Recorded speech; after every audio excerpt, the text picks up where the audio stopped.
Hi everyone, welcome back. Let's write some more Leetcode today. Today we are solving shortest common supersequence. Basically, the problem states that we are given string 1 and string 2, and we want to return the shortest possible string s, that string 1 and string 2 can both be a subsequence of. And if there are multiple valid strings, then we can return any of them. So if you look at this example, string 1 is ABAC, string 2 is CAB. So the shortest string that we can make is CABAC, where these two strings are both a subsequence of. As you can see, ABAC satisfies the last 4 letters, and CAB is the first 3 letters of this string. So now that we have seen some examples, let's get to how we can solve this problem. So one way that we can solve this problem is we can use dynamic programming.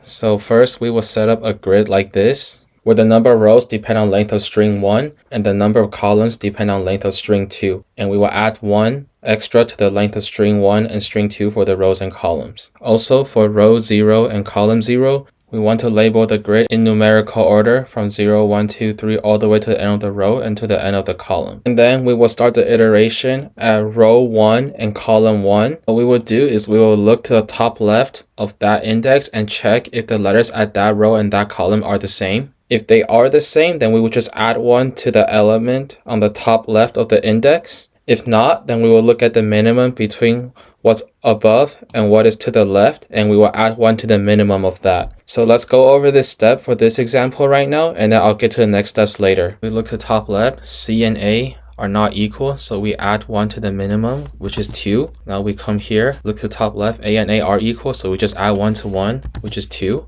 Now we come here, look to top left, B and A are not equal, so we add to the minimum, which is 2, so it will be 3. And to save some time, I think you guys get the hang of it, so I just finished the whole grid by myself, but you guys may pause the video and compare each iteration on your own. Now what we will do is we will start at the bottom right corner. We will always look to the top left unless we're on the last row or the last column, and then we will see the letters are equal or not. If they are equal, then we will just add that letter and move top left diagonally. If not, then we will move either up or move to the left, depending on which value is smaller. And if we move up, then we add what's on string 1. If we move to the left, then we add the letter on string 2 to the result. And then we will continue that until we reach this point. And after reaching this point, we will need to reverse the string and then we can return the result. So let's go over this example. So first we look at top left. B and C are not equal, so we move up since 3 is less than 4. And since we're moving up, we add what's on string 1. So we add C to result. Now we're here, B and A not equal. We move up because it's smaller. So we add A to result.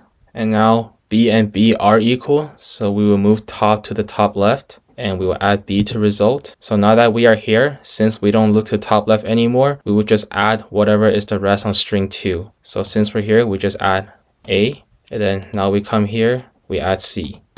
And by the way, if we were coming from here, we will add A instead of C. But since we're coming this way, we add C. And now that we reach here, we need to reverse the string. For this example, it would be the same. So we can just return result, which is CABAC.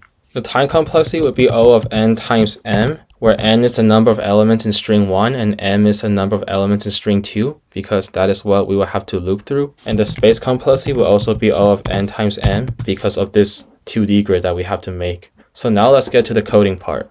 So first we will set up the dynamic programming grid. So we'll call it dp, 0 for I in range, length of string 2, and remember plus 1. And then also for I in range, length of string 1 plus 1. And now we need to set up the row.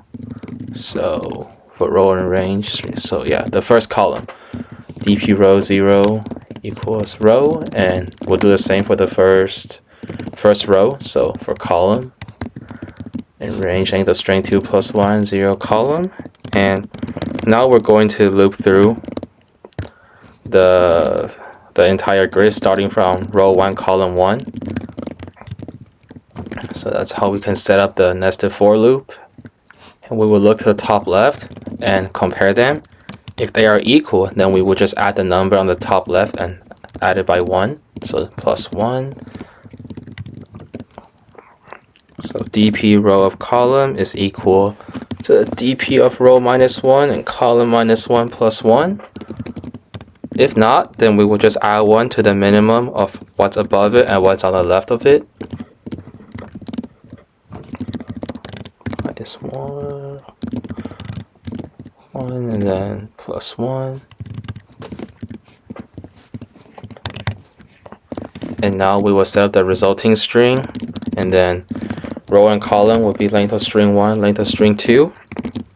Now while row is greater than 0 and column is greater than 0, if string 1 of row minus 1 and the string 2 of column minus 1 are equal, then we will just move diagonally to the top left.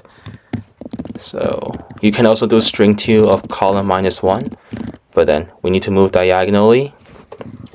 Otherwise, we will look at the lesser of the two values. If row minus 1 and column is less than row and column minus 1, then we will add what's on string 1 and move up.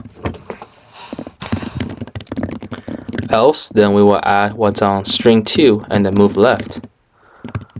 Now this is when we have come to the last row or the last column. We need to add what's left on the rows and we need to add what's left on the last row and last column. So yeah, result plus string 2 of column minus 1. And now we can reverse it and return result. Let's see if it works. Okay, perfect. Thank you for watching. Hope this was helpful. If you have any other questions or comments, feel free to leave it down in the comment section below, and I hope to see you all again soon.